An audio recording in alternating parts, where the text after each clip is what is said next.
Ayurveda hospital Bilimora દ્વારા વૈદ્ય પંચકર્મની વૈદ્ય મેઘનાબેનના માર્ગદર્શન હેઠળ જીરિયાટ્રિક નિઃશુલ્ક આયુર્વેદ અને હોમિયોપેથિક સર્વરોગ નિદાન કેમ્પનું આયોજન કરવામાં આવ્યું.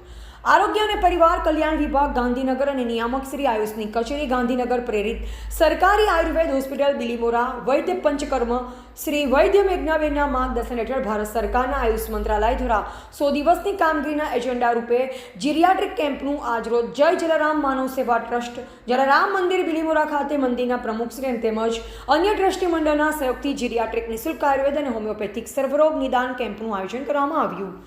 કેમ્પની શરૂઆત જલારામ મંદિરના પ્રમુખશ્રી તેમજ હોસ્પિટલના અધિકારીશ્રી અને સ્ટાફ દ્વારા દીપ પ્રાગટ્ય કરી કરવામાં આવ્યું.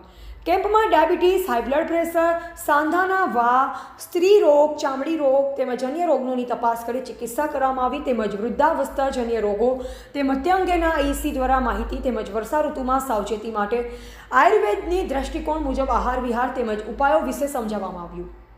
જેમાં સરકારી આયુર્વેદ હોસ્પિટલ બિલીમોરાના વૈદ્ય પંચકર્મ શ્રી વૈદ્ય મેઘનાબેન પટેલ, વૈદ્ય Raginiben Chaudhary RMO, doctor અંકિતાબેન Patel homeopathic MO અને હોસ્પિટલના અન્ય સ્ટાફ દ્વારા સેવા આપવામાં આવી.